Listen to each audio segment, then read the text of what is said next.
Welcome to All Things in the Name of Love.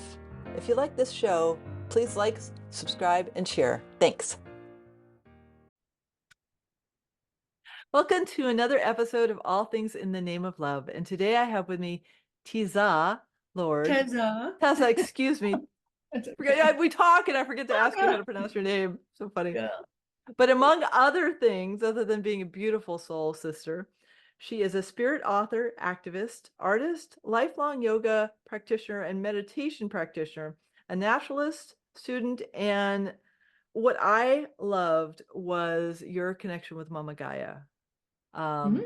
But Mhm. I want to first ask you about your spiritual journey to give people a bit of a background of who I'm chatting with. Right. Well, welcome everybody. I'm so from my heart to yours, and thank you so much for inviting me on this beautiful podcast with the most gorgeous name in the world. Thank I you. know anything that has love in it, I want to participate in. Mm. So, spiritual journey, we're all on a spiritual journey. So, Mhm. mine is no different than anybody else's. It's just like I'm a little more obsessed than most people. I just really was so curious as a kid, and I'm an artist, and so I really scrutinized things, and I wanted to learn how to draw everything. I wanted to touch everything. I wanted to eat everything. I just wanted to experience everything. I wanted to learn how to fly, and I had a lot of dreams about flying. That's very common for humans, and I just thought, okay, well, I should be able to learn how to fly.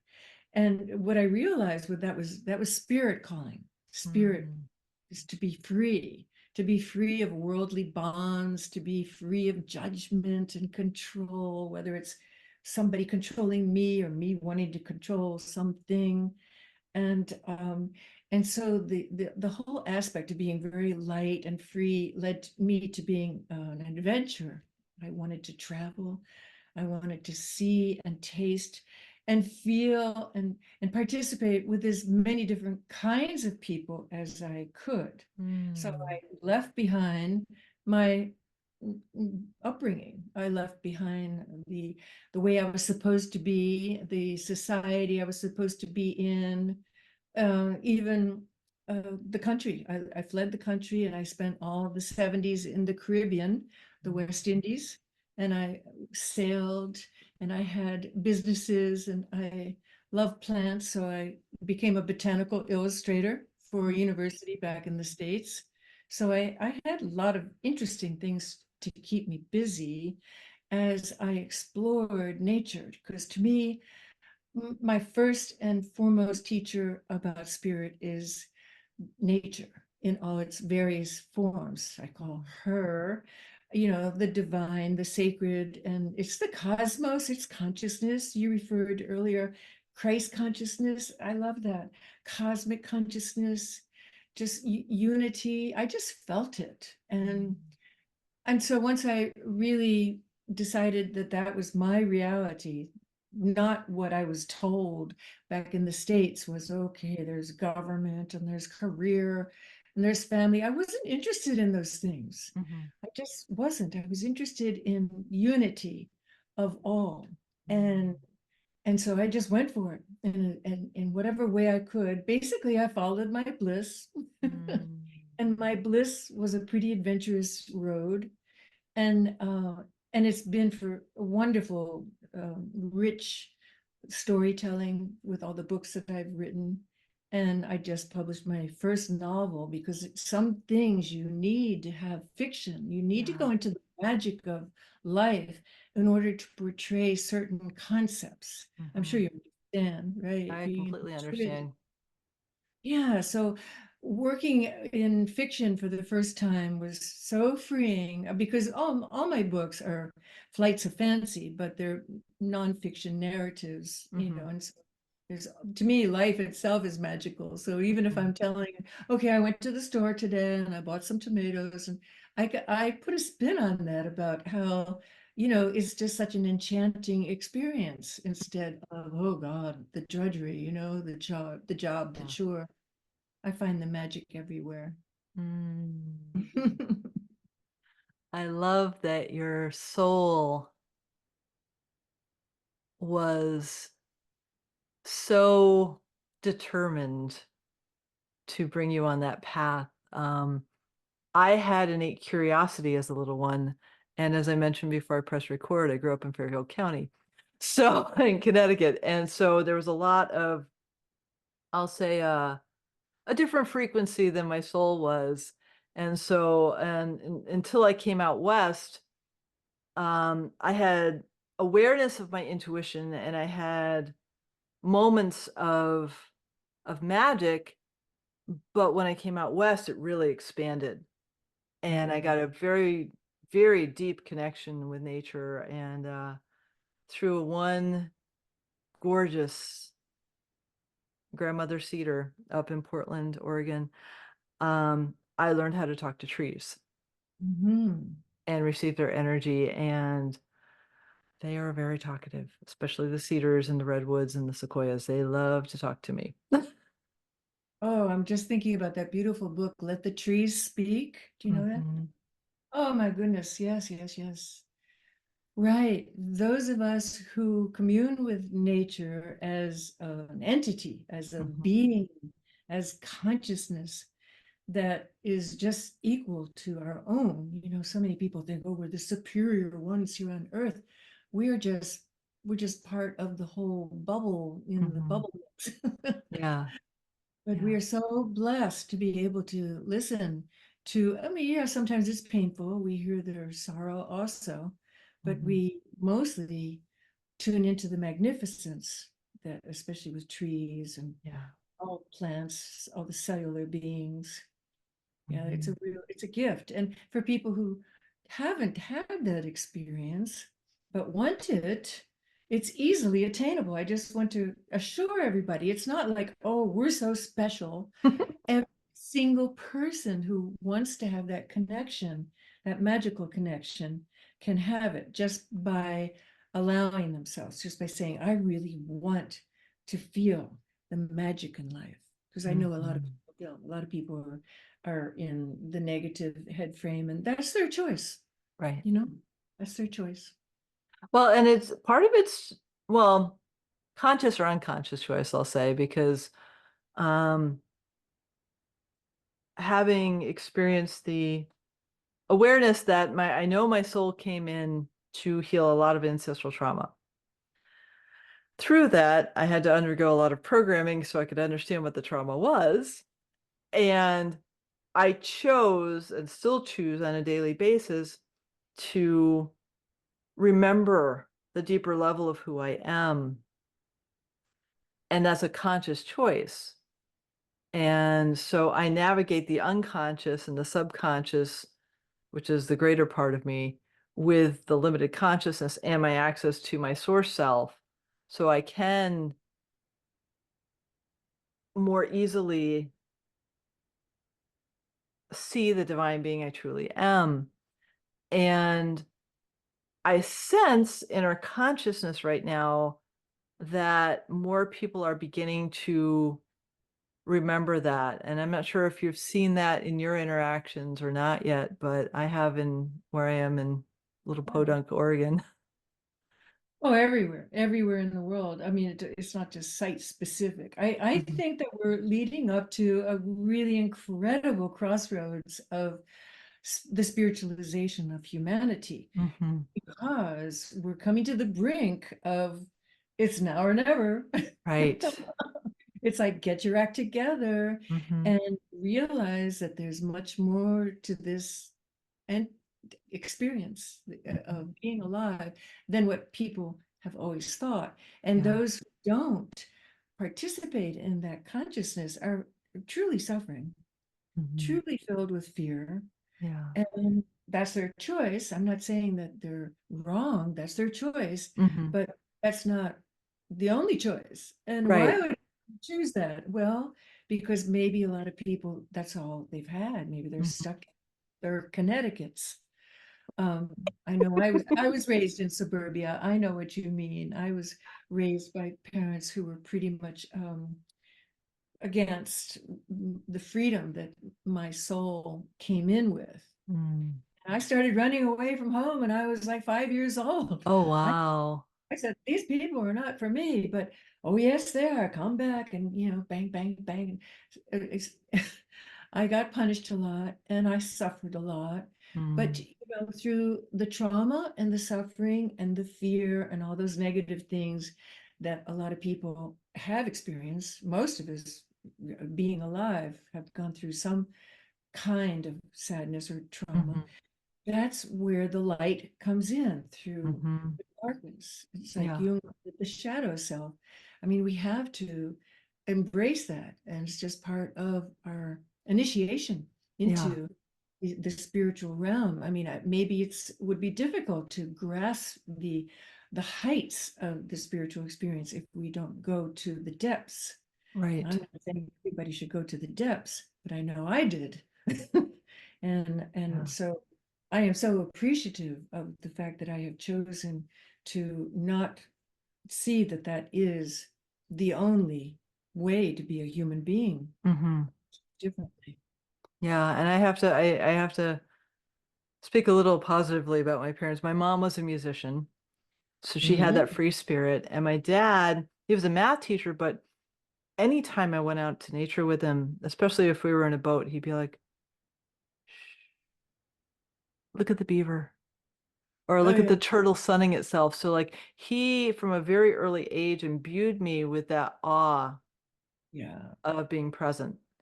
that's beautiful. Yeah, that's great. And so even though the social constructs and the cultural energy of living where I grew up was heavy, my parents, in their awareness of consciousness gave me an environment to be a little more flexible than I probably would have been in any other family. So I'm grateful for Mhm. that. But it was a very I remember when my grandfather died, I was 10, and I went to my minister, I said, "How do you pray?" Legit question. He said, "You Mhm. pray." I'm like, "Not helpful," because I don't know what that word is. What I now know is, like, I have to imbue the feeling, embody the feeling rather, and experientially feel the energy.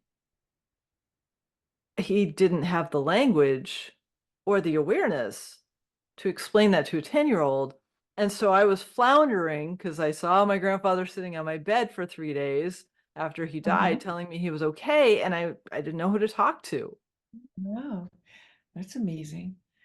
What a deficit that pastor had. That was a golden opportunity for to offer peace and Yeah. understanding and guidance. Wow. Was that I don't even want to know what kind of religion that was. It was like It that's a miserable. Congregational, New England congregational. Oh boy. Um, 'Cause and praying is just talking to God. I mean, it's like, I hello, God, how are you? I'm like, my grandfather's here, and like, what's the big deal? right. And occasion is listening. Mm, And so wow, that's a real deficit that pastor had. no, it's It's a part good of my thing you journey. escaped that. Yeah, yeah. And I know, I mean, I used to astral travel as a little one, and Whoa. oh Yeah, yeah. kids do actually. I mean, it's because they're so recently come from source. Hmm. What's to stop them unless the Right, parents stop that? Stop, right. but I mean, deja vu all over the place. Yeah. And, really feeling connected with the past remembrances, the sense, the sense of, oh, I know this person, I know this place, and I know Hmm. what's coming in my destiny, and connecting with the voices of the unknown, the unseens. Hmm. It's a beautiful thing. And I'm sure that most adults probably have a memory of that somewhere if they Hmm. allow themselves to just, go back to their childhood before they started getting scolded for Yeah. being the way that they are. Hmm. I used to go into trance, just Oh doing the wow. dishes, seeing the soap suds, and like, just trance. And I was raised Catholic, so I was doing the sign of the cross, and I just couldn't stop. I was in Um, this trance. I felt so connected to the energy of the Christ, and I was slapped. by a nun. She she came up, she thought I was just being a jokester. And I was truly feeling the majesty, the connection of the Trinity and the Yeah. under I didn't even know understand what that meant, Right, but right, right. You just felt it. it was a ritual. I was in a ritual. So many children, they're just naturally doing these things that Mhm. perhaps it's a memory from a previous lifetime or in their DNA or whatever. They're just like operating instinctually. And if Mhm. it's not guided by the people that we have around us, like your minister who miserably failed you, well, you'll find it on your own. Right. Yeah, Just took a little praying. longer. Took a Yeah. little longer, but it's and to give children the grace of being. And I've learned that with because I don't have children, but I learned it with animals how like a simple thing. I love picking up cats. They don't always want to be picked up. They Oh, really yeah. don't. They really don't. And so um I've Unless they learned want to. Unless they want to. right, unless they want to. And so I've learned, especially for the past 3 cats I've interacted with, is to release my expectation because I just love and I just want to hug and pet and maul, for lack of a nicer word, and to allow them to tell me what they need and Mm-hmm. honor their sovereignty has been I've apologized to my dogs when I was in my 20s because I didn't have the awareness that I have now, and I put clothes on them and just hug them when they didn't want to be hugged because I didn't know any better. And now it's like, oh no, we're equal. And to give myself the grace of not imposing anything on that being allows Mhm. both of us to be in flow more and to develop deeper relationships. Absolutely. And it works that way with people too, Mhm. or our environment, or, just driving down the road with traffic. I mean, just the acceptance of whatever energy or entity that we're interchanging with or operating with, to accept their, I don't know, their needs, but also to protect ours. Mhm. Like in traffic, for instance, we can't just be the victim of somebody's craziness. We always have to watch and be aware. And the more aware we are, the better we can prevent ourselves from falling into danger or traps or they say there is no such thing as an accident. And I tend to believe that after getting T-boned by the bookmobile one day, I thought it was a cloud. Oh, This big thing coming down the road. I thought it was a cloud. And oh next wow. thing I had only a concussion, but what a lesson of Yeah. awareness, to after I had even checked twice, both ways I was looking, but we can always become more aware. We can Mhm. always be more accepting. And we recently had a cat adopt us. This cat just showed up. And I always thought, since I reached 21, that I had an allergy, because as a child, I always had a cat and a dog. And then this cat shows up, and I realized, wow, this cat is really attracted to us, my husband and myself. And so I just didn't really touch it for a while, but it was so cute. Eventually, I started touching it, and I realized I'm not having an allergic reaction. Something's changed. Or is it this cat? I don't know. It's the mystery. Everything's different. Every single cat, every single person, every single car, everything. We can't come with this set of parameters saying it's going to be like Right. that, going to Yeah. have an energy. And I don't. Well, if I buried my face in the fur, which I don't, I tried to keep the cat like, just on my lap rather than in my face. So Mhm. I, I find it really interesting about accepting other people and also accepting our limits. Mhm. You know, like today, I know if I jumped off a cliff, I can't fly. I mean, I could flap my arms all I can, but I'm not going to be able to fly. Mhm. But yet, in my mind, I can fly. And I'm an artist, and like this is one of my paintings. I can paint myself flying, which I do quite often. I love Mhm. painting, like from a bird's eye perspective, they say. Mhm. My consciousness can be up there with the birds, and I Mhm. can see, through my own imagination, everything in that perspective. So it's it's it's a it's a really neat thing. And the more expanded I become, the more I realize I can also, it's endless, it's infinite, it's just boundless. Mm. I love that because, the gift that I've been shown, I was up in Portland last weekend and I was gifted the opportunity to see where I still have attachment. Mm. And my body was gifting me an abundance of different signs to show me where I had attachment. And I was so fascinated to see a deeper level of it because I have worked so hard at removing all the programs of codependency and victim narcissists and people pleasing and all the things that I was trained to do or brought in through my epigenetics or however it came in, they were part of me. And to see this other layer, I was like, wow. And I wasn't judgmental of it. It was fascinating. I was like, I thought I guess I hadn't cleared that aspect of it. And so now I get to be present with it and to gift ourselves the opportunity to be curious and accepting of our own subconscious programs is such a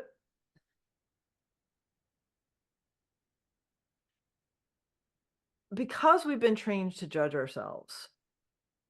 To shift that perspective to curiosity is such a gift and like enlightening of the process.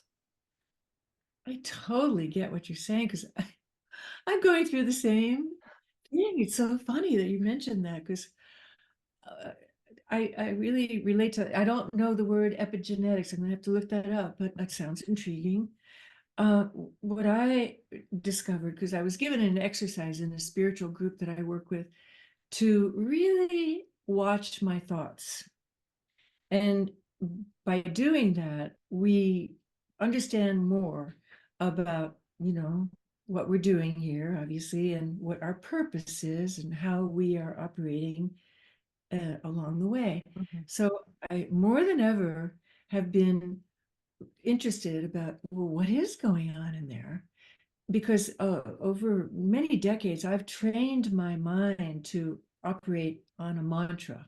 Mm. And because I had such bad thinking and such obsessive, compulsive, negative stuff going on Mhm. that it was really killing me. So I came to a point in my life, it was 30 something years ago, and I said, I've got to use a mantra. Mhm. And I was taught how, and I was given a beautiful mantra, and it worked. And, giving the teacher said, well, our mind wants to think. So give it a banana. And the banana is the mantra. Mm. So for many years, okay, I go to sleep with the mantra and I wake up to the mantra and I've trained my mind well.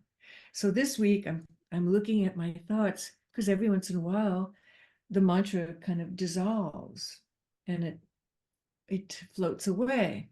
By mantra I mean the silent repetition. It's called Mhm. japa in the yogic world, and it's a discipline. It's a discipline like some people would, um, you know, look at their breathing or have a positive affirmation, that kind of a.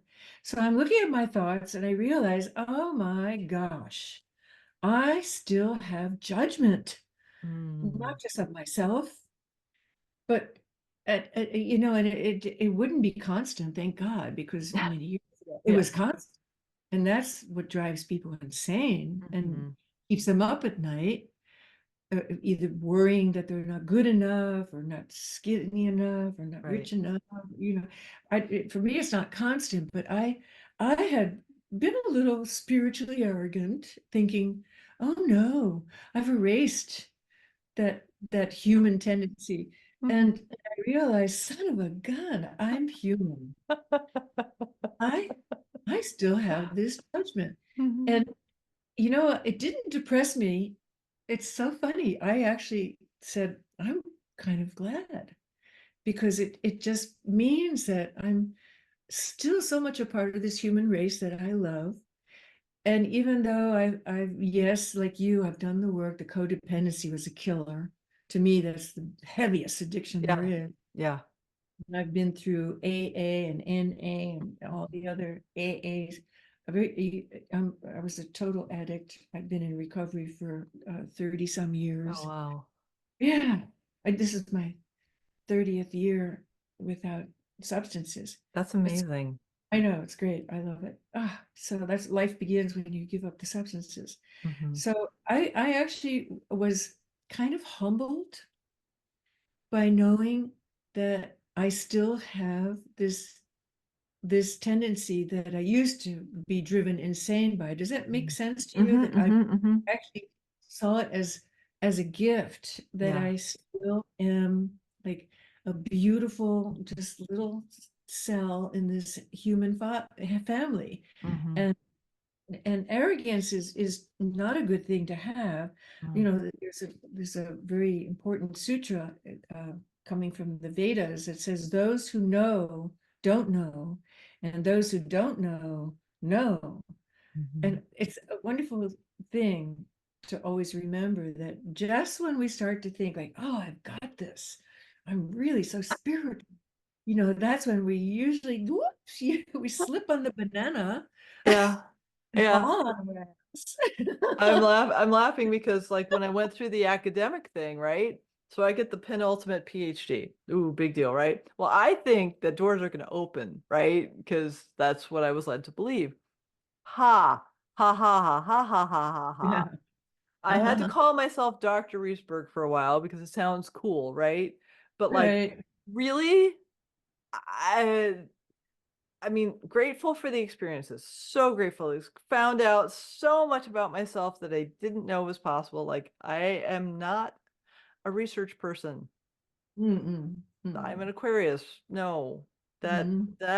no, that's details. I don't do details well. But the humility was so I graduate, can't get a job. Can't get a What was your job. major? What was your History, cultural theory, actually. Um, Interesting. fascinating Yeah. and useless. But in context, it brings everything together. Right. Every single little step along the Oh, way. oh, Yeah. hands down. It's amazing. It's an incredible discipline, and I loved it. And it was just fascinating on so many levels, and it helps me understand how to interrelate with people on many levels. And I got a job picking orders at LL Beans for 3 months because it was the only job I could get, and my student loans were due. So Perfect. I move out to Washington afterwards, can't get a job. I end up dressing mannequins. Oh boy, oh boy. Yeah. Humbling, so Humbling. humbling, Yeah, no so kidding. humbling because Mhm. I was in my ego. Yeah. Totally. I mean, that you spend that much time in school, you're going to get an ego. It just Uh-huh. happens. And the whole pressure of the East Coast of like, well, education is the most important Mhm. thing and blah blah blah blah blah. And so I get it. I got it. I got the big degree. Mhm. And I'm so grateful for all I've learned. And hopefully at some point in my life, it will actually come into play to be able to be used. And if it doesn't, that's fine because it's part of my journey. And I don't use it. I don't use it. Oh I no, mean, I don't believe that. It's absolutely a stepping stone that whatever the process was, whether the rejection of it or mhm. the knowledge that you acquired during the process of getting a PhD, it's all you. It's Oh, in your it's in you, and you would not Yeah, be here today making these decisions and being able to true, be the intuitive that you are without true, having gone through all of that. So true. I, yeah, I mean, yeah, you don't have a job teaching history, but that would be boring for you, That would be really and boring. it would not be fulfilling for you. But yet all the things that you learned about, because to me, history is just cyclic. Mm-hmm. It's a lot of it's repetition. A lot of it is just understanding humanness, Mm-hmm. Mm-hmm. and so that humility that both of us are talking about, I love it. It's so much an integral part of surrender, Mm-hmm. to have Mm-hmm. that surrender, which is to make ourselves an open book, like a just an empty stone that we can have some carving on from the Mm-hmm. divine, Yeah. and to be a vehicle. It's Mm-hmm. so important to have that humility. Mm-hmm. So Mm-hmm. maybe I was a little arrogant, thinking, "Oh yeah, I've got 4 books, 5 books now. Oh, another one on, you know." and uh, who knows what? But I got banned from Facebook the other day, and that's like, wow, that's how did I do? I got thrown in Facebook jail. So I must be doing something that's like counter, productive Right. or revolutionary. Right, right, right. I'm surprised. I'm surprised with the post. I mean, I just post my podcast most of the time, but like I'm I'm not actively advocating my spiritual thoughts or anything like that on Facebook because I don't need to. Hmm. I just am, and my frequency shows up the way it shows up. And the humility has been like, well, I lived in Chasser area for 3 years, so I saw a lot of spiritual ego. There's a lot of spiritual ego there. And I had Hmm. one person I lived with at one point who I didn't know who she was. Like she's just my roommate. She, he trotted out her resume. I was like, I am so and so, and I've done this, and I've done blah, blah, blah for 13, 20 years, whatever it was. And I was like, yeah, but you don't clean up your dishes. And you're not in your heart. Like, if you're not in your heart, I don't care how many pedigrees you have. I don't have any certifications. I don't care how many disciplines you have. If you're not in your heart, I can't connect with you. Yeah, and she was doing a disservice to you as being roommate. She wasn't being respectful to you, not Right. nor to herself if Right. she can do the dishes. And it's just so basic. All that Right. stuff is it's just to me the most important thing is not only to have our heart open, but to honor the the love of other people. Mhm. Never, I try never to hurt another human being, even though in my mind it's you have I feel like, wow, that hurt, but that's me. That's Mhm. getting the person who's doing the hurting. My job is to forgive, and forgive to me is acceptance. I Mhm. can accept that somebody's in their toxic mentality and they didn't even realize that they're spewing their toxic stuff, like your Mhm. friend not doing the dishes. That's it's being so involved with self that she didn't realize that she's actually spreading, you know, germs and stuff by not doing Right. dishes. Right. Oh This boy. is an interesting space of like being aware of self and caring for self and still balancing that humanness because there still are chores to do and there's still iterativity that we get to do. And so it's honoring, it is the balance of like the love of self and love of others without attachment, but still having to do the dance of being human. Yes, and it's a beautiful dance It when we is. have that humility. Mhm. Yeah, because well, I guess for whatever reason, you and I needed to have a reminder, and I, for one, take it with joy. I mean, I think it's a joyous thing to realize that. Oh yeah, I'm in the dance, and maybe I just need to know a new little step because recognizing that I had still some judgment, it shocked me, and I thought I had dissolved that. But you're right. When we get programmed, especially coming from the culture that we do, in Connecticut or wherever, our poor parents, they did the best they Yeah, could. they They did. really did. And they probably had to work damn hard to get over whatever their parents brought them.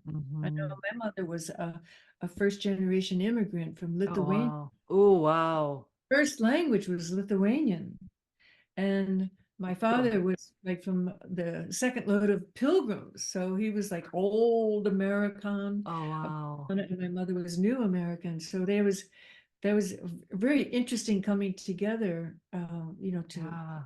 and how life should balance. And that's what's so beautiful about our nation. I Hmm. feel, because I spent many years as an expat, people say love it or leave it. Well, anybody who has trouble with what's going on in America, go away for a while. Hmm. Really see what it's like to live in places that have true dictators, not the ones that people like to point fingers at, name calling, but true dictators that throw Hmm. you in jail for whispering something that shouldn't be whispered. Hmm. Um, like I myself ended up in jail because of some events that happened that can't be controlled, but that was my lesson. But it's everything counts in this journey that we're on. Just like your PhD, you think it's worthless, but it's made you partially the person you are today. I'm sure of it. If nothing else, like the discipline, Yeah. the stick-to-itiveness, the Yeah. recognition. I mean, who needs the piece of paper? And history, gosh, history is a wonderful thing to recognize in even the animals, the way Hmm. we've treated the animals. I mean, we've evolved. Thank God we're not repeating the atrocities. Like I've lived in places where people eat cats. You could not have a pet as a Wow. in on this island I lived in the middle of the Caribbean because it was a delicacy. Wow. Yeah, so I mean the evolution of our humanness is quite astounding when we look at it in Yeah. historical context. We look Yeah. at it just today in this moment, it's not as great. Right.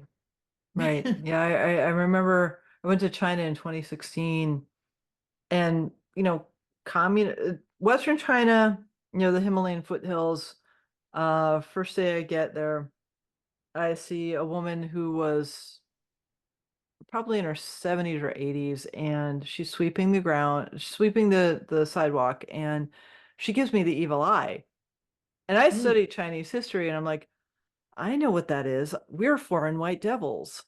Oh yeah, right. And I'd heard about it, but I didn't ever think I was going to experience it. So I get the evil eye. Unfortunately, I have the awareness to know that that's not, that's her perception and that's Mhm, her fear. So I didn't take it mhm, on, but it was really fascinating to experience it. Not so much control there, but I'm like looking at her and going, her grandmother had bound feet. mhm, And so she's sweeping, she's employed, she's getting paid to sweep the whatever she was sweeping. So she has purpose and her feet aren't bound. Then we mhm, go to Beijing a week later, and I see a woman in her 20s with her hair blonde. She's Chinese. She's clearly some sort of superstar thing staying at the hotel we're in. And I'm watching her individuality because ever since Mao Zedong, it's a one child policy. So it mhm, goes from collective to individual. And so I'm amused at the degree to which she is expressing her individuality in a culture that was steeped in the collective for thousands of years. mhm. Oh yeah. And and to see that, her great grandmother had her feet bound to where she is now is just Oh yeah. mind blowing. Mind blowing. It is. It's astounding. I mean, like the course of evolution is you being a history person, you can understand it more than maybe people who don't understand the incredible journey that we're on as a human race, evolving and Mhm. blending. Of just the blendingness to me, it's like it's just magical. I mean, in 100 years from now, we're all going to be brown, of a beautiful shade of just the mix of Mhm. people. And it's happening. I mean, since the internet has come, it's just intensely spreading throughout the world. When I lived in the Caribbean, there was not even CNN yet. I lived in places where they had never seen a white person. I would go into a little village and little kids would go screaming from me because they thought I was a ghost because I was Right. white. Yeah. And now everybody around the world sees TV and satellite and screens that they have phones, but more people in the third world have phones than even America. Mm. We are just blending, and it's Yeah. really quite marvelous if we look at the positive that Mm-hmm. generated, and just not that to deny the negative, but just not to give it energy, Mm-hmm. and to know that it will fall by the wayside, because Right. there's always going to be refuse and Mm-hmm. byproducts as we Mm-hmm. grow. But I'm very excited about the future of humanity. I am not at all a naysayer. I like in my current book, The Bridge Tender, I explore this wonderful magical possibility that we are living right now, right Mm-hmm. here, if we just open our hearts and our minds to the magic of life. It's just Mm-hmm. that simple, really. Mm-hmm. Making a commitment to it. Right. And it has to be a even moment to moment choice. Yeah, and it has a lot to do with, like, our company we keep is so important. If we have Mm-hmm. friends who are saying, "Oh, you're full of beans," well, I'm sorry. Friends like that are not your friends. Mm-hmm. And the friends and the company that we keep is probably the most important thing, besides the actual daily disciplines we do, like meditation or exercise or good food. The company that we keep is so important. Mm-hmm. I agree. I have not had a television since 2000. Oh boy. Yeah. It Well, you was don't have television, you have screens.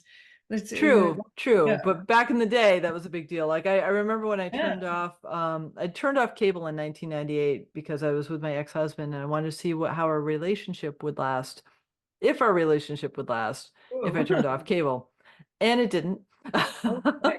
Like Wow. one month later, I was like, yeah, we have nothing to relate about. No, we This don't really have anything to talk about. we don't have Wow. anything at all to relate about. Okay, so this was a good experiment, and I didn't turn it back on because I was like, wow, okay. And when I started grad school, I was like, I can't have cable because I won't finish. No, yeah. So It's I was, addictive. Right. It's addictive. it's It stimulates, probably, I don't know if it's theta or delta or whatever. It gets the brain waves yeah. at addictive mode. So I just haven't really, I haven't like until I met one of my current friends, I hadn't watched movies in like 10 years. And she's a Mm. movie buff, so it's like she caught me up on all the movies that have spiritual messages, and I was like, don't and like she sends regular, she says, so have you watched this movie yet? I'm like, it's not my thing. Like if Mhm. somebody's there and they're like, hey, you want to watch a movie? I'll be like, sure, let's watch a movie. But like on my own, Mhm. not my paradigm. Right. Yeah. My husband's a filmmaker, so we love Oh, film. cool. Yeah. And Very cool.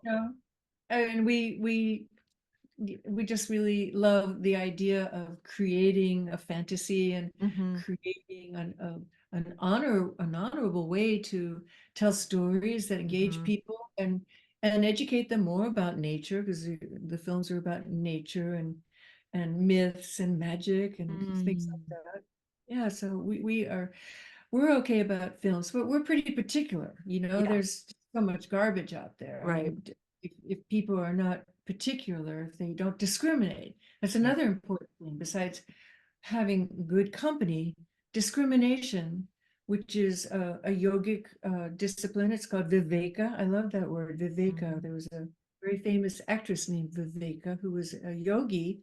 I met her when she was like 80. She was in the New York City, and she was a German lady. Did you ever hear that word, Viveka? Mhm. I love it though. Yeah, so it means to discriminate, not Mhm. to judge, but Mhm. to actually see, like, this is good for me, that's not good for me. That Mhm. doesn't mean you're saying it's bad. It's just Right. making a choice, and having boundaries. Mhm. So we do that with the films that we watch, but we Mhm. we love it when there's magical films. And there's actually somebody in our family who's an Academy Award winning um, uh, person from Hollywood, and so it's really a matter of pride in our family, I guess. And my husband is given the credit because when he made his film, the man who was the Academy Award winner, he was just a kid, and he said, "Oh, my uncle inspired me," and he went on to win the Academy Award. It's Oh, so that's great. great. Yeah, That's beautiful. No, I don't have, I love filmmaking as a means of storytelling. It's just that I got out of the habit of watching them yeah, regularly. So when I yeah. enjoy There's it, when something. I just don't think about it on my own. Yeah, I mean, I love things like Dune. I'm a Trekkie. I mean, I'm such a person. I've always been a Trekkie since I was. You're laughing. I did. I used to make my own costumes to see the latest TV installment in this late '60s. You know. I one in high school, one of my girlfriends and I did a 12-hour marathon of the original Star Trek. Oh wow, yeah, We got done and we didn't know where we lived.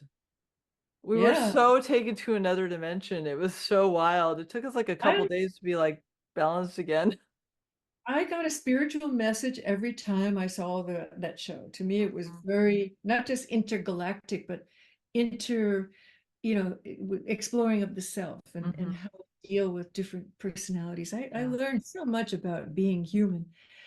But in today's world, though, I mean, I have no desire to see Barbie. I mean, no. I have no desire to see Oppenheimer. No.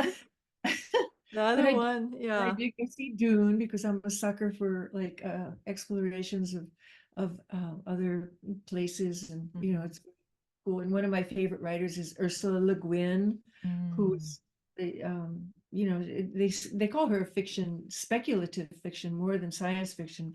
She didn't think that you could create positive interactions here on Earth, so she created her own galaxies and her own Oh, planets wow. instead of here. But in my work, I believe that we can create it here, one Mhm. person at a time, one consciousness awakening at a time. We Mhm. can create this new spiritual world. We can evolve from being Homo sapiens who think we know it all to being Homo spiritus. That's my belief. Mhm. I believe and I sense it to be so because I feel the shifts. About a couple months ago, I went to a local bar for a burger because my body just is eating meat right now. I don't understand it, but it is. It's fine. And this beautiful young man, he was a barkeep, has a flower of life right here. Uh-huh. And I'm like, oh, wow, this is a beautiful flower of life. And he's like, you know what it is. I don't know. It was another thing I got to look up. Okay. And and I said, yes. And he said, you're the third person that's recognized it. Everybody else thinks it's pretty. It's a gorgeous geometric shape. And then he had a quartz crystal on his neck. And I just smiled because here's this barkeep in the middle of Oregon, like very conservative town, just opening up to a spiritual side. And I was just so tickled by it. And I'm the only one in the bar who saw it because it's a bar. I'm like, Mhm. oh wow, this is so cool. And my friend Kathy and I were sitting and having burgers together. And I was just so delighted in the fact that he was exploring things that nobody else got, but he was just so he was like, I am obsessed about this. I don't know why. And I'm like, that's awesome that you're obsessed. You're into sacred geometry. This is so cool. You don't even know what it is yet. That's so cool. Because he was just opening himself to what his soul was asking him to explore. And so I'm seeing it in little pockets.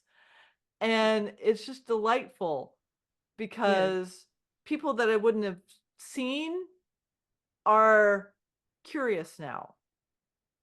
And that's a beautiful gift, and I'm very, very grateful for that. But the collective consciousness has definitely reached a tipping point Mhm. with just sheer numbers of Right, awakened souls. right. And you know about the harmonic convergence of 1987?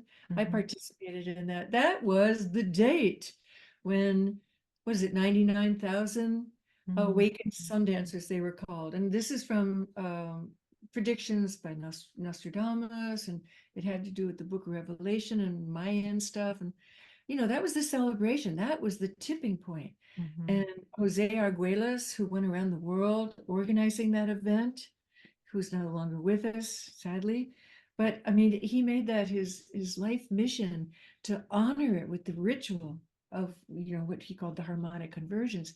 And I honor it so much. I have a rock here on my desk that I picked up on the beach in Montauk, New York, during the celebration of the Oh, wow.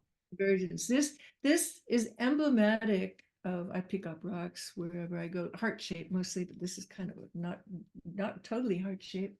That's from the harmonic convergence in 1987, because that is the tipping point. Mhm. And whether it's just a construct, as you say, wishful thinking or whatever. I don't think so. I think that there's more and more people who just are starting to realize that that is the challenge here. Otherwise, it's just dreadful.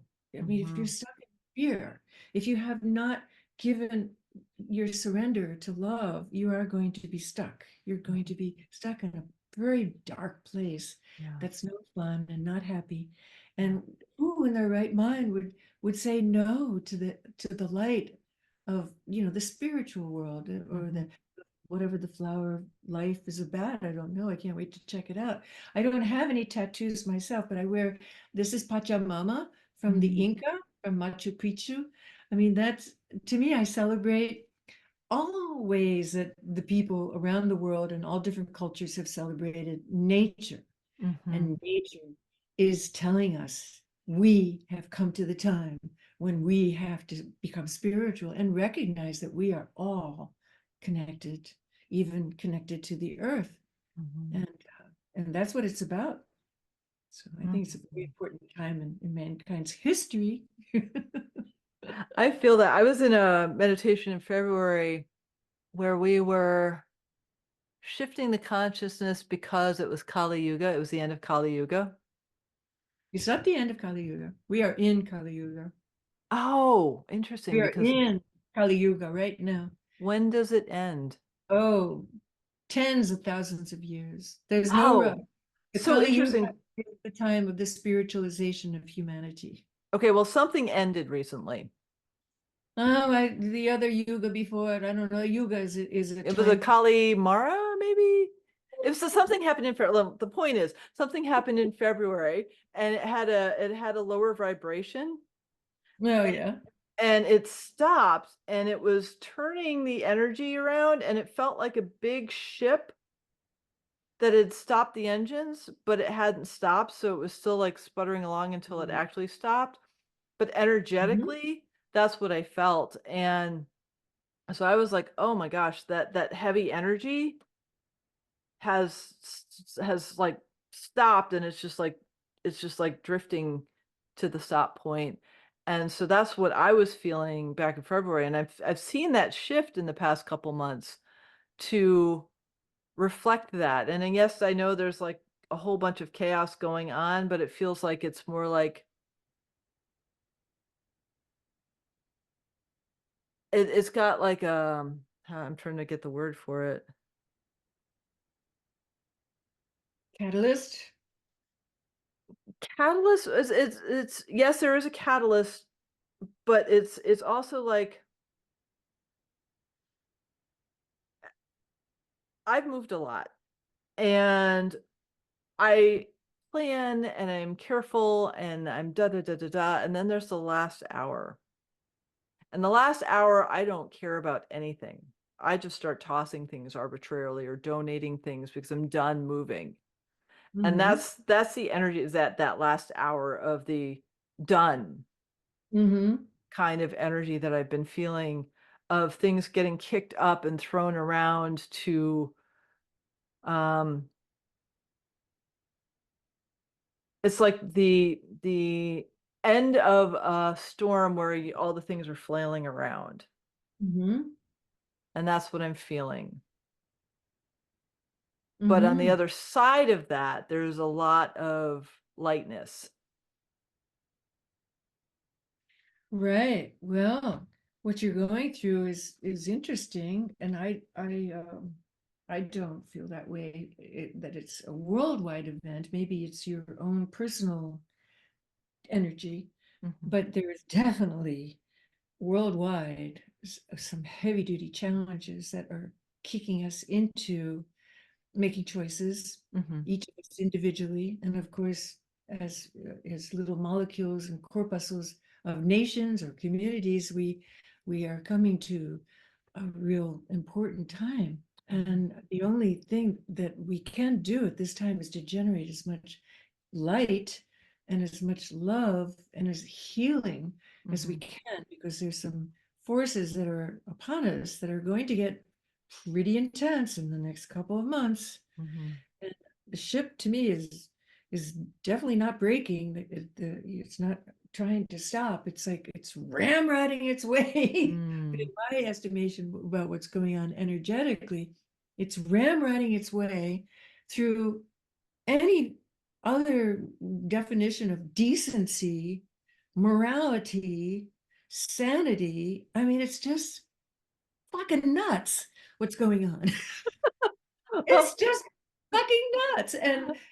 And to me, it's like the magic is not nuts. Like when one Mhm. looks at when I look at reality, the so-called real world, it's Mhm. nuts. Right. And And and when I dwell upon the way I see the energy of each individual, even like just bringing it down to a relationship between family members or a cat mhm. or growing a garden or writing a beautiful essay, whatever, just whatever I'm doing, right there and then I can bring it love and awareness and not think about the nuts stuff going Mhm. Mhm. on.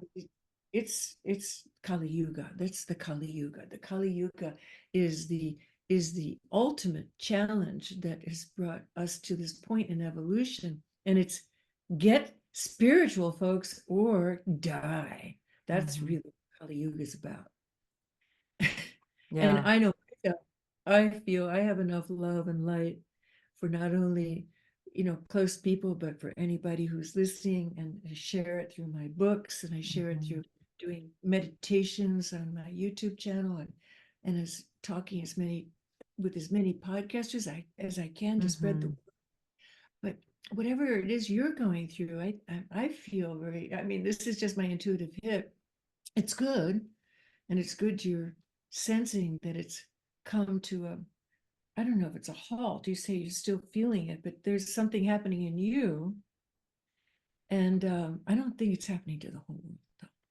I Okay. mean, because because we would see a lot more people freaking out. And what's happening is there's a hell of a lot of people, wonderful amounts of people who are so into the love of yoga, chanting, meditation, of being good people, learning to get rid of the stupidness in our minds, having teachers. There's so many Mhm. wonderful teachers, Mhm. yourself included, doing what you're doing, spreading the word of choices and to combat the darkness, because the darkness is getting a lot of press, Mhm. because the press really loves drama. the Mhm. press the press, I talk about the press, the screens, or wherever people are spreading the word of what's going on, social media and all that stuff. Mhm. I Mhm. mean, people are not sitting there talking about, my dream. I had this amazing dream last night. Mhm. No, that doesn't get so many likes. Right. But, the sensational and the weird and the kind of disrespecting of our humanness, which Mm. is a game I don't play. I don't I'm even see it. I sure really you don't. don't either. I have to see it because I have books, and when you're Right. an author, you have to self-promote. You have Right. to tell people, hey, I've got some books. And Right. Right. because otherwise, if you don't, nobody ever finds out about Right. them. Right. Um, but So I think to it's great that you're in tune with that sensational feeling, because it's pretty visceral, you know? Mhm. I hope you get not getting ready for another move. I don't know. I don't know. I have no idea. I'm just I've in the past 4 years I've moved 15 times. Whoa, now that's a So little odd. um Yes. There's a lot of work. A It's a lot lot of of, work, a lot of work, a lot of energy movements, a lot of yeah, clearing out a whole bunch of stuff. And it's good to get rid of stuff. if I have another move soon, it's to have a space where I don't need to move from. Yeah, that sounds like it would be an adventure. Now, my Yes. husband and I do really long, extensive camping trips, and we get to move every single night or every other night with our tent and our cots and our little camp stove and our, and Hmm. it's I know what it feels like to move, move, move, move, Yeah. move. And because we're adventuring and we Hmm. did that in South America recently. We spent Mm. 3 months in Patagonia, Wow. Bolivia and Uruguay, and then we spent 6 months before the pandemic going all over Canada and the West, ending up in Texas, Big Bend, and so I know what that feels like. And but to me, the stability of having one place, just so that you don't have to think about packing up and That would be unpacking. lovely. That would be Yeah, lovely. oh, I got a book written, Yeah. so that's when it's really nice to put down some roots, but it's Right. so good to travel too. But Hmm. doesn't sound like you're traveling. When you use the word move, that's not, I mean, move. yeah. I mean, move. Yep. I'm scattered between Orcas Island and Weed. Uh-huh. Yep. Right. Uh-huh. Yeah. So I'm done with that. Yeah. I And think it's a challenge for you to find a place where you could put some roots down and yeah. grow a garden, for instance. See Yep. what it's like to see the seeds. I'm not talking about necessarily a vegetable garden, a mental garden, a Oh psychic yeah, garden. definitely. Definitely. Definitely in my field. Yeah. So I'm going to ask you two questions. Uh, First is how could people find you? Yeah, TeZaLord.com. I have a beautiful website where it shows everything, and it's pretty informative, and it's got all the books, and it's got all the. My husband and I are podcasters. We do Z Lord podcasts for a couple years now, about 4 years, and it's Awesome. got everything, a lot of history about myself. And then the final question is um, a little bit about your books. Oh, a little bit. Well, I'll A little start bit. with the most important one. This book that I've just published, just a month ago, The Bridge Tender. I feel it's my baby. It's what I've always wanted to tell the world and had to practice with the other books. Okay. There's four before. This is my fifth book. And this book, I just feel I've tapped the magic. But I had to get to the darkness first, because it's only in the darkness where the cracks allow the light to come in. Mm-hmm. Otherwise, you get blinded by the light. You don't know what to do with the light. It's Mm-hmm. just too much light. It's like when God revealed himself to Moses in the Bible, it's too magnificent. You would be killed probably by the Right. intensity of what this reality is all about. So God gave him the burning bush instead Mm-hmm. of showing him his magnificence. But The Bridge Tender is an echo novel. It has to do with really connecting with Gaia. Mm-hmm. And one of the stars of the book is Kali herself. Talking about the Kali Yuga. Kali is a patron of mine. I'm kind of a emissary of the Kali energy, which means Mm-hmm. the warrior. Mm-hmm. I'm not just this peaceful, wonderful angel connecting. I'm a warrior. I'll go out and slay the demons because that's what Kali does. Mm-hmm. Kali slays the demons and gets rid of the darkness so the light can be created. Mm-hmm. She's called the destructor force, and the benevolent force is her other half, Durga. Kali Durga is kind of like a twofold female powerful goddess, Mm-hmm. Eastern mysticism. So that's the book that really all the other books leading up to it. The other books are nonfiction, beautiful, wonderful books. The first book I published, called In the Eye, is about teaching young juvie girls in lockup who are crazy, crazy because they're locked up. Right. And I bring them the empowerment, the gifts of stilling the mind, Mm-hmm. letting the body be the teacher through learning about yoga poses, learning about following the breath, really simple things. Mm-hmm. And during my time with the girls, it was a couple years, a major hurricane was coming one year, and it hit directly on this isolated facility. So there's Oh, two wow. stories in one. There's learning about the inner eye, which is that calm center that we all have. Mm-hmm. And then the correlation is the eye of the hurricane. And anybody who's been through a hurricane knows that in the dead center of this turbulent force, which is a killer. I mean, many people get killed in hurricanes, Mm-hmm. but inside the very eye of the hurricane is quiet and calm. Just Mm. our own inner turbulence. We can be in that calm place in our own inner eye. So that Mm-hmm. book is a wonderful analogy of how to deal with fears and anxiety and depression, all those things that we all have to experience. Mm-hmm.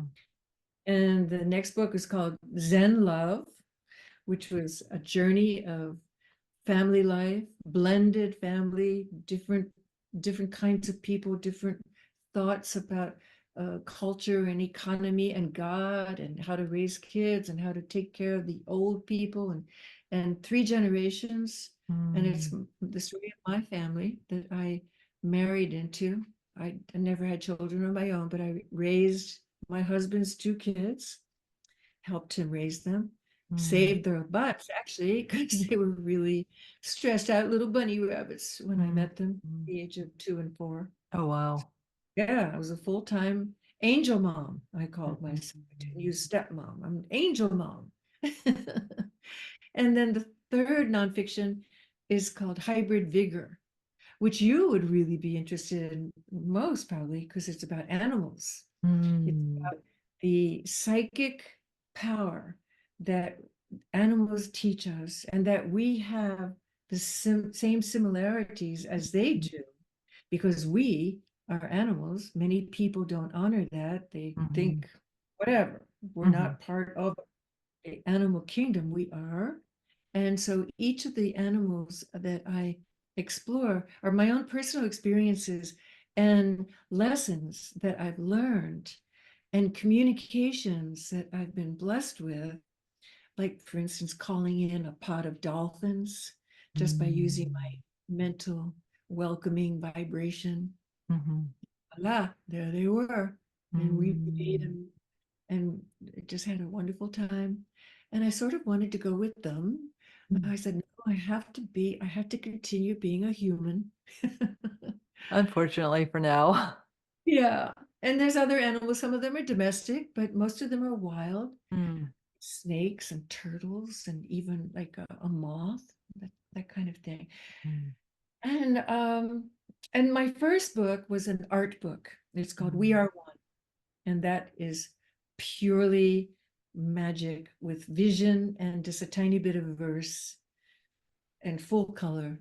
And that was, I call that my manifesto. We are one, about the oneness consciousness that is my reality. Mm. I'm sure it's yours too. Mhm.